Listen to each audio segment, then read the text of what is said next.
Bonjour à toutes et à tous, bonjour aux frisottis, bonjour aux temps pourris, je fais des rimes. Aujourd'hui on va explorer un sujet pour mieux se comprendre, pour aider à s'harmoniser entre nos énergies féminines, nos énergies masculines. Est-ce que j'ai trop d'énergie féminine? Est-ce que j'ai trop d'énergie masculine? Si vous êtes un homme, ça peut s'appliquer à vous aussi, n'hésitez pas à rester sur cette vidéo. Pourquoi ça peut créer des conflits dans votre quotidien? Comment comprendre ces énergies, ces forces complémentaires, les utiliser à bon escient et s'en servir pour se reconnecter à soi, pour retrouver un équilibre dans notre vie, autant que ce soit avec nous-mêmes qu'avec le conjoint ou la conjointe qui partage notre vie. Tout ça pour nous aider à avancer plus sereinement sur notre chemin. Aujourd'hui, on va donc parler des énergies féminines et masculines.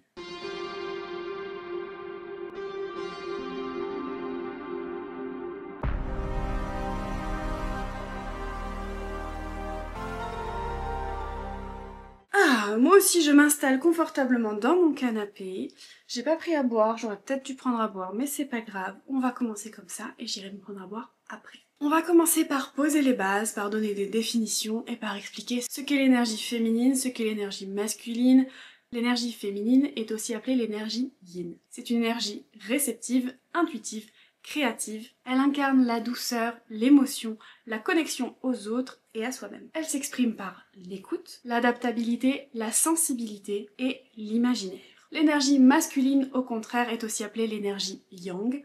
Celle-ci est beaucoup plus directive, structurante, logique. Elle est orientée vers l'action, elle incarne la force, la prise de décision, la clarté et l'ambition. Elle se manifeste donc dans l'initiative, l'action, l'envie d'atteindre un but et le cadre. Je précise tout d'abord, et c'est très important, ces deux énergies ne sont pas liées au genre.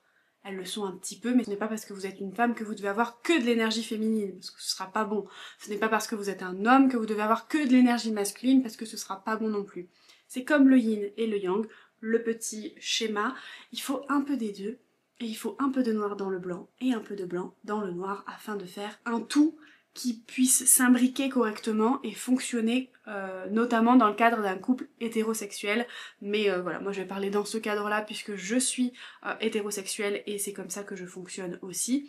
Mais même si vous êtes homosexuel, vous pouvez regarder cette vidéo et vous inspirer pour réussir à jauger dans le couple et à vous inspirer des énergies féminines et masculines de l'un et de l'autre pour créer une connexion. Bref, ce n'est pas le sujet. Chaque homme et chaque femme porte donc en lui des énergies féminines et masculines.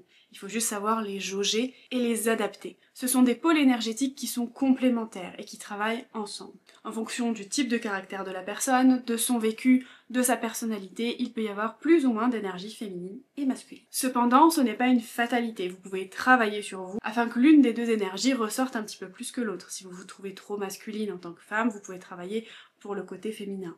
On va en reparler par la suite, mais une femme plus masculine dans le monde du travail, ce sera bénéfique pour elle, étant donné que ça va lui permettre d'avoir plus de leadership et de pouvoir plus s'imposer aux yeux des hommes, par exemple, de sa boîte. Au contraire, à la maison, une femme trop masculine pourra écraser un petit peu le comportement de son homme et du coup faire en sorte que son homme soit plus à l'écart, prenne moins de décisions, etc. Mais on va en reparler par la suite. Pendant longtemps, les rôles dits féminins et masculins ont été clairement définis par la société, et ce depuis le début de l'humanité en fait. À l'époque, l'homme allait chasser pour assurer la survie de la famille, et la femme restait en sécurité au foyer afin de s'occuper de ce dernier et de s'occuper aussi des enfants. Avec le temps, la chasse a été remplacée par le travail, et les femmes restaient toujours à la maison en sécurité afin de s'occuper des enfants, de la maison, etc. Globalement, l'homme ramenait l'argent, la femme faisait les repas et s'occupait des enfants. C'est ce qui a globalement toujours existé, et on attendait des femmes notamment qu'elles soient douces, discrètes, tournées vers la famille et vers les émotions. Au contraire, les hommes étaient valorisés par leur force, leur logique, leur ambition et leur rôle de protecteur de la famille. Ces schémas, même s'ils sont très ancrés dans nos sociétés, ils ne reflètent pas forcément toute la richesse de notre énergie intérieure. En réalité, chaque humain, comme je vous l'ai expliqué, possède ces deux polarités. Une part plus réceptive, plus intuitive, plus sensible, une part féminine, et une part plus active, plus structurée, plus tournée vers l'extérieur, l'énergie masculine. Mais avec l'évolution des mentalités et notamment les grands mouvements féministes du XXe siècle, les lignes ont commencé à bouger. Les femmes ont revendiqué, et continuent d'ailleurs de revendiquer, leur place dans la sphère publique, politique, professionnelle. Elles ont donc activé leur énergie masculine afin de s'affirmer dans un monde qui valorisait les qualités d'une énergie beaucoup plus masculine. Elles ont donc eu besoin de s'affirmer, de reprendre les rênes de leur vie, développant ainsi leur énergie masculine et prenant plus de place dans la vie professionnelle comme dans les foyers. Comme vous l'aurez compris, dans cette quête de reconnaissance, beaucoup de femmes ont dû, et parfois sans s'en rendre compte, mettre leur énergie féminine de côté. De nos jours, on sent un peu l'appel inverse. Boubou nous rejoint. De nos jours, comme je le disais, on sent un peu l'appel inverse. Boubou, tu veux pas te coucher? Oh mon cœur. On sent donc l'appel inverse, celui de retrouver un espèce d'équilibre et de retrouver un peu sa féminité. On cherche à ne plus choisir entre douceur et action, entre intuition et puissance, mais de plutôt faire cohabiter les deux en soi. Chez les hommes aussi, une ouverture s'est faite, celle vers plus de sensibilité et vers plus de communication de leurs émotions, d'écoute de soi et une reconnexion à leur propre féminin intérieur. Ces changements ne sont pas nécessairement positifs, mais pas nécessairement négatifs non plus. On entre dans une nouvelle ère, celle de l'union des polarités, de l'alignement intérieur et du retour à l'équilibre. Il est donc extrêmement important, surtout dans une relation de couple, de réussir à jauger entre son énergie féminine et masculine. Pour les femmes, il sera important de garder votre énergie féminine en compagnie de votre homme, et pour les hommes de garder votre énergie masculine au maximum avec votre femme. Tout en gardant des nuances, comme je vous l'ai dit. Les femmes aiment aussi les hommes qui montrent leurs sentiments, et donc ça c'est un côté plus féminin. Et les hommes aiment aussi les femmes qui prennent certaines initiatives, et ça c'est un côté plus masculin, enfin énergie masculine. Vous voyez, il faut jauger. L'idée pour une femme, c'est d'avoir la capacité de déclencher son énergie masculine au travail et de laisser place à une énergie plus féminine à la maison. Si tu es un homme, il faut garder ta masculinité au sein du foyer et reprendre la place qui te correspond. Il faut essayer de dire à ta femme, toujours en douceur, qu'elle doit se reposer et qu'elle peut aussi compter sur toi dans tes actions. Soit dans l'action, dans le cadre de ton foyer, tu verras que ça changera positivement les choses. Essaye de lui faire comprendre, même si je sais que quand on a face à nous une femme qui hurle, qui prend de la place et qui veut pas laisser son homme faire, c'est un peu compliqué, mais essaie de la prendre avec douceur, mais de réussir à lui faire comprendre que c'est mieux pour elle que toi aussi, tu aies ta place dans la maison. Donc l'équilibre énergétique, comme vous l'avez sûrement compris, ce n'est pas 50-50. Il s'agit de trouver ce qui est juste pour toi, ce qui est juste pour ton couple en fonction de ta personnalité, de ta vie professionnelle, de ta vie personnelle, etc. L'équilibre, c'est un ajustement permanent. Une femme ne va pas rester 70% énergie féminine et 30% énergie masculine tout le temps. Comme un homme ne va pas rester 90% énergie masculine et 10% énergie féminine tout le temps. Il y a des moments où les hommes sont un peu plus sensibles, il y a des moments où les femmes sont un peu plus directrices ou dirigeantes, directives.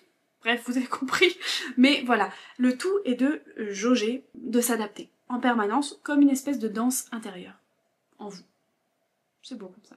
Je vais vous parler maintenant des 12 archétypes féminins et masculins. Je pourrais faire une vidéo entière sur chacun d'entre eux, mais on va essayer de se cantonner aux bases. En gros, ces archétypes sont des archétypes qui ont été mis en place par le psychologue Carl Gustav Jung. On connaît, c'est un psychologue suisse du XXe siècle. Son analyse à lui se distingue un peu de l'analyse freudienne, par sa vision beaucoup plus holistique de l'être humain. Il met l'accent sur des concepts tels que l'inconscient collectif, l'archétype donc, et l'individualisation. Il illustre des facettes universelles de l'humanité que chacun porte en lui, peu importe le genre, mais avec des nuances d'expression, plus féminines ou masculines. Donc c'est là qu'on va voir où est-ce que vous vous situez à peu près. Donc on parle d'archétypes en fonction du dosage de nos énergies yin et yang. Certains traits se dessinent donc plus que d'autres, et ce sont des combinaisons qui donnent naissance à ce qu'on appelle des archétypes. Ils permettent donc de donner un espèce de visage, une personnalité, une symbolique à ces énergies qui sont, on va l'avouer, assez abstraites. En les reconnaissant, on peut mieux comprendre nos élans, nos blocages et nos potentiels. Donc je vais vous le lire parce que j'ai mon petit document en dessous. Je vais vous lire, donc je vais vous donner le nom de l'archétype, les qualités, les défauts, les défauts, on va dire les ombres un peu, et les symboles qu'on peut lui associer. Donc pour les archétypes féminins, le premier c'est l'archétype de la mère. Donc elle est nourricière, protectrice, elle fait preuve de beaucoup de dons de soi et elle est rassurante. Son côté négatif, c'est qu'elle peut être étouffante, sacrificielle. C'est-à-dire qu'elle se sacrifie vraiment pour les autres, quoi. Ces symboles seraient par exemple Marie ou Déméter, la déesse Déméter. En deux, nous avons l'amoureuse ou l'amante. Les qualités sont sensuelles, charmeuses, magnétiques, passionnelles, connectées au cœur. Ces ombres seraient plutôt la séduction manipulatrice et la dépendance affective. Ces symboles seraient plutôt Aphrodite ou, dans notre vie courante, Marilyn Monroe. Ensuite, nous avons la sage, introspective, intuitive, ancrée et qui fait preuve de beaucoup de sagesse intérieure. Mais pour ces ombres, elle peut faire preuve de détachement excessif, voire de froideur. Comme symbole, nous avons Athéna, par exemple. Ensuite, nous avons la guerrière, courageuse, indépendante, combative et déterminée. Ces ombres seraient qu'elle fait preuve de beaucoup de dureté et qu'elle peut même s'isoler facilement. On aurait par exemple la déesse Athéna ou encore Jeanne d'Arc. Ensuite, nous avons la reine ou l'impératrice, appelez-la comme vous voulez, ce sont deux termes mais qui pour moi veulent un peu dire la même chose. Charismatique, souveraine et qui fait preuve de leadership naturel, donc elle est plus masculine un peu dans sa manière d'être, mais pas autant que la guerrière, vous voyez, si on doit faire un parallèle. Ces ombres seraient qu'elle peut faire preuve de trop de contrôle ou même d'orgueil. Ces symboles seraient par exemple Cléopâtre, qui était une femme très charismatique et souveraine, ou alors la déesse Isis. Ensuite, nous avons l'archétype de la sorcière, reliée à l'invisible, puissante, mystique, intuitive, mais ces ombres seraient un peu la manipulation et l'isolement. Comme symbole, nous avons par exemple la déesse Hécatée ou encore la sorcière Baba Yaga. Ensuite, nous avons la guérisseuse qui serait beaucoup plus empathique, douce, altruiste et qui fait preuve de guérison spirituelle, mais qui pourrait également être beaucoup plus épuisée parce qu'elle se donne beaucoup, et également sacrificielle, un peu comme Marie. Comme symbole, nous avons, j'ai mis Kuan Yin. Ensuite, nous avons la prêtresse, donc canal spirituel en lien avec les mondes invisibles et subtils et très intuitive. Les ombres seraient qu'elle peut faire preuve d'un peu d'élitisme et de mysticisme excessif. Elle est un peu... vous voyez. Les symboles seraient par exemple... Ensuite nous avons l'enfant intérieur, ou la vierge, ou l'innocente, appelez-la comme vous voulez. Donc spontanée, joyeuse, créative et pure. Mais ces ombres seraient qu'elle fait preuve de naïveté ou de dépendance. Par exemple Perséphone ou Blanche-Neige, si on doit le faire dans les Disney. Ensuite nous avons la rebelle, donc non conformiste, provocante, libérée, mais ces ombres seraient... elle fait preuve de rébellion ou elle serait carrément anarchique, vous voyez. On a comme déesse par exemple Kali. La séductrice ensuite, magnétique, mystérieuse, envoûtante, indépendante, mais qui peut faire preuve de manipulation ou de jeu excessif avec les émotions. Les symboles seraient peut-être plutôt Lilith, par exemple. Ensuite, nous avons la visionnaire, le dernier archétype, inspirée, ambitieuse, tournée vers l'avenir, mais les ombres seraient qu'elle serait beaucoup plus rêveuse, presque à l'extrême, et qu'elle s'éloignerait en fait de la réalité à cause de ça. Comme par exemple Hélène de Troie ou Marie. Voilà. Donc comme vous le voyez, il y en a qui s'approchent un petit peu, qui sont un peu similaires, peut-être que vous êtes un peu un entre-deux, mais c'est vrai que voilà, j'ai voulu prendre les 12 archétypes qui sont décrits, il y en a certains qui en donnent que 7, il y en a certains qui en donnent 12, c'est vrai qu'il y en a qui sont très proches, mais j'ai voulu vous citer les 12. Maintenant on va passer aux archétypes masculins. Donc le premier c'est le roi, donc c'est un leader juste, il est protecteur, il est stable et fait preuve d'autorité, mais ses ombres seraient qui pourraient faire preuve de tyrannie ou encore d'arrogance. Par exemple Zeus ou Mufasa dans le Roi Lion. Ensuite le guerrier ou le héros, appelez-le comme vous voulez, déterminé, résilient, orienté vers sa mission, courageux, fort, mais par contre il pourrait faire preuve d'autoritarisme ou de violence. Comme par exemple Achille ou le roi Arthur, King Arthur, le roi Arthur, voilà. Ensuite nous avons le magicien, créatif, transformateur, stratégie et qui fait preuve de connaissance mais qui peut faire preuve également de manipulation ou d'isolement. Comme par exemple Merlin ou Gandalf. Ensuite nous avons le sage, donc philosophe, observateur en quête de vérité, enseignant, et qui prend du recul sur les situations. Par contre, ses ombres, c'est qu'il pourrait faire preuve de froideur ou d'un détachement excessif. Comme par exemple Yoda, Maître Yoda, dans Star Wars. Ensuite, nous avons l'amant, passionné, émotionnel, sensuel, romantique, et qui vit dans l'instant présent, mais qui pourrait faire preuve de jalousie ou de dépendance affective. Comme par exemple Don Juan, ou ce genre de personnage. Ensuite, nous avons le rebelle, il est révolutionnaire, il est indomptable, il est en quête d'indépendance, de changement, de vérité, mais son penchant sombre, c'est que il est dans le rejet complet de l'autorité et il peut être un peu cynique, comme par exemple Prométhée. Ensuite nous avons le prêtre, dévoué, spirituel, aligné, mais qui pourrait presque être fanatique, comme par exemple Moïse ou Gandhi. Ensuite nous avons l'artisan, bâtisseur, concret, manuel, ancré dans le réel, mais qui pourrait faire preuve d'une dépendance au matériel ou d'une certaine stagnation dans cette voie-là. Ensuite nous avons le visionnaire, ambitieux, inspiré, avant-gardiste, mais qui pourrait faire preuve de rêverie excessive, de déconnexion avec la réalité. Donc par exemple comme un peu, j'allais dire Nikola Tesla, Steve Jobs, ce genre un peu de personnage. Ensuite nous avons le père, stable, protecteur, bienveillant, mais par contre qui peut être autoritaire ou trop contrôlant, comme par exemple le dieu Odin. Ensuite nous avons le chaman, connecté au mystique, guérisseur, guide spirituel, mais qui peut faire preuve d'isolement ou d'un mysticisme extrême. Le chaman, je pense qu'il n'y a pas forcément besoin d'une autre image qu'un chaman. Ensuite nous avons l'explorateur, curieux, aventurier, indépendant, mais qui peut s'évader un peu de manière excessive ou perdre son objectif, perdre un peu sa direction. Par exemple, je sais pas moi, Christophe Colomb ou Indiana Jones. Donc comme vous l'avez compris, nous avons en nous plusieurs facettes et en fonction, elles peuvent s'activer à différentes périodes de notre vie ou en fonction des défis que l'on va rencontrer. Il faut apprendre à repérer lorsque nos énergies sont déséquilibrées afin de pouvoir les adapter à nos situations, aux situations auxquelles on peut être confronté. Donc maintenant nous allons apprendre à reconnaître les déséquilibres de ces énergies. Comme je vous l'ai dit, dans chaque être humain, quel que soit son genre, il y a ces deux énergies qui sont complémentaires. L'équilibre entre ces polarités est essentiel afin de comprendre comment avoir une vie épanouie, que ce soit sur le plan personnel ou professionnel. Par exemple, pour un excès d'énergie masculine, la personne va devenir dominante, elle perd son ancrage sain pour se transformer en pression intérieure constante. Donc par exemple, l'hyper-contrôle, besoin que tout soit parfaitement maîtrisé, sans espace pour l'imprévu ou l'intuition. Le perfectionnisme et la rigidité, ça peut être une preuve qu'il y a trop d'énergie masculine chez quelqu'un, difficulté à lâcher prise, à accepter l'imperfection, les émotions, etc. Tension mentale, le fait que l'esprit s'arrête jamais, ou un burn-out ou un surmenage, ça peut être le fait qu'il y a trop d'énergie masculine chez une personne, le refus de demander ou d'accepter de l'aide, la déconnexion émotionnelle, là où tout passe par le mental, les ressentis sont ignorés, le besoin constant de résultats, quand on mesure sa propre valeur juste à ce qu'on accomplit et que le reste ça compte pas, donc l'obsession un peu de la performance et du succès.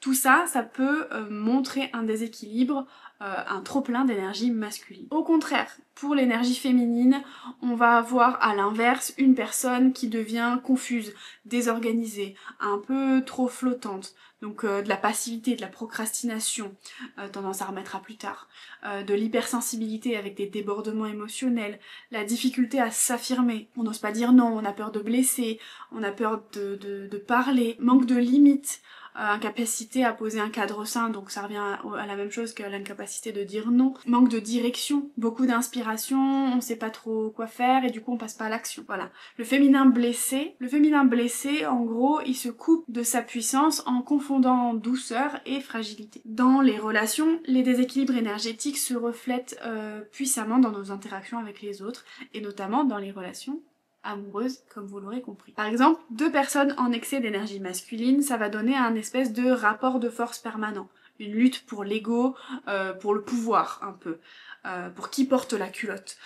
Des difficultés à s'écouter, des difficultés à faire preuve de vulnérabilité et à expliquer à l'autre comment on se sent. Une envie de toujours avoir raison, communication tendue, une absence d'espace pour l'émotion ou pour la douceur. Au contraire, pour deux personnes en excès d'énergie féminin, ça va rendre la relation un peu floue, passive, un peu stagnante, pas de décision concrète, pas d'impulsion, pas de vision claire du futur de la relation, et une espèce des fois même de dépendance émotionnelle ou même de confusion des rôles. Une femme qui prend trop la place de l'homme, enfin qui sait plus si elle doit prendre des actions ou pas, un homme qui sait plus pareil s'il doit prendre des actions, si voilà, ça donne un petit peu un déséquilibre et ça peut faire une inversion des rôles. Donc une polarité dominante face à une autre qui est déséquilibrée.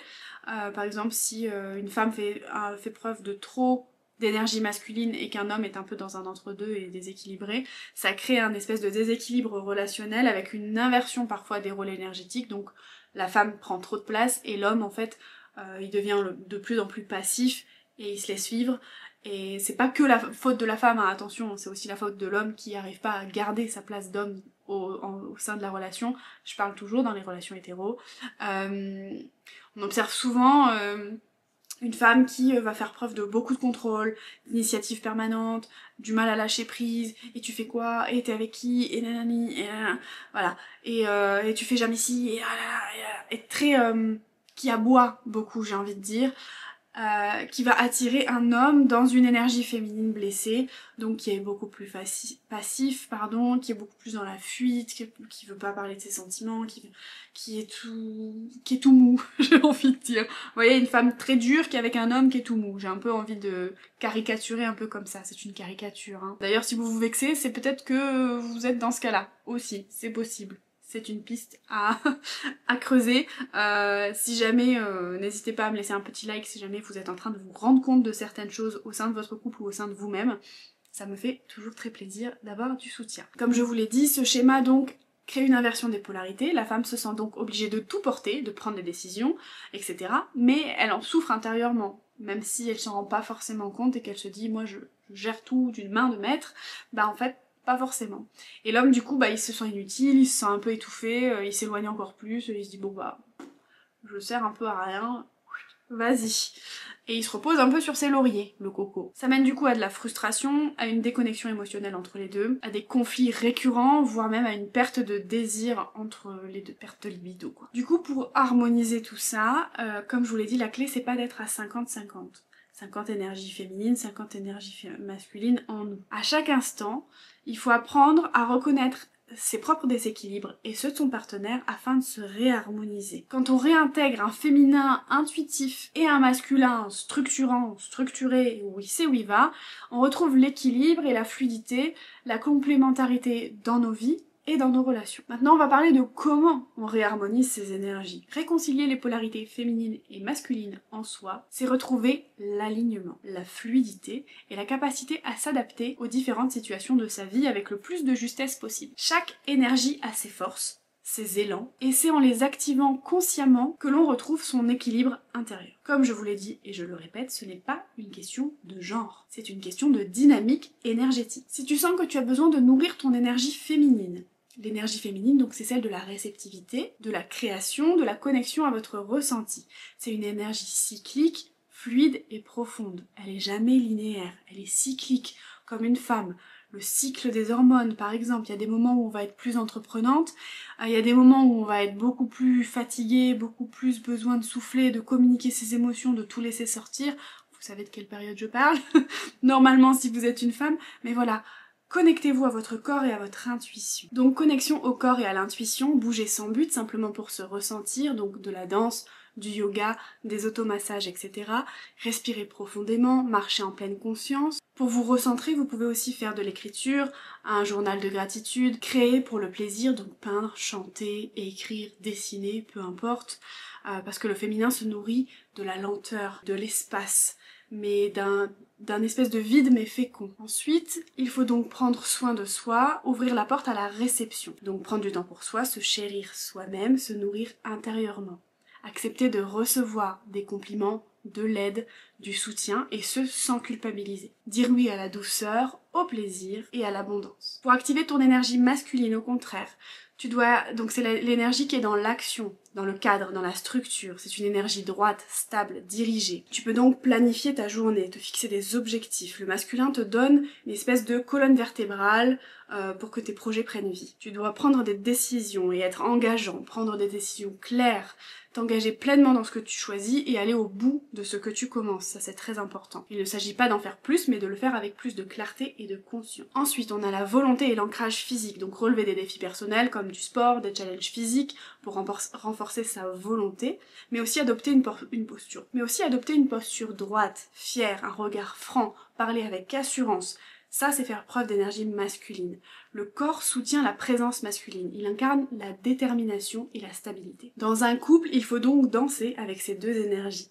La clé d'une relation épanouissante, c'est de reconnaître et d'honorer les différences que l'on a. Il faut pas chercher à faire une fusion ou une symétrie parfaite. Il faut juste célébrer la complémentarité. Il faut alterner les rôles selon les moments, les besoins, les élans de chacun, se donner l'espace d'exister dans sa propre énergie, s'adapter avec souplesse aux variations énergétiques de l'autre, sans chercher à corriger ou à dominer. Le but ultime, c'est donc l'harmonie intérieure. Le féminin et le masculin ne sont pas des ennemis, ce sont deux forces sacrées, deux alliés, puissants à activer selon les contextes, les projets, les émotions. L'un sans l'autre déséquilibre. Mais unis, ils donnent naissance à une puissance créative, stable, fluide. C'est une alchimie consciente qui nous rend complets, sereins et magnétiques. En réalité, tu n'as donc pas à choisir entre force et douceur, entre action et accueil. Tu portes déjà ces deux dimensions en toi. Tu peux être douce et forte. Tu peux être dans l'action et dans l'intuition. Tu peux bâtir ton monde et honorer ta sensibilité. C'est dans la conscience de ces polarités, dans leur danse fluide et respectueuse, que tu vas trouver ton véritable pouvoir. Alors prends le temps de t'observer, de t'écouter, d'écouter aussi ton partenaire. En fonction des jours et en fonction des moments, adapte entre ton énergie féminine et ton énergie masculine. Souviens-toi que c'est dans cet équilibre intérieur que naît ta pleine puissance. Si la vidéo t'a plu, prends une seconde pour la liker ou une minute pour me laisser tes impressions en commentaire. Je te mets toujours des petites questions en barre d'infos, n'hésite pas à jeter un œil. N'hésite pas aussi à t'abonner et à activer la petite cloche si tu veux recevoir des notifications de mes prochaines vidéos. Je te fais des bisous et je vous dis à la prochaine.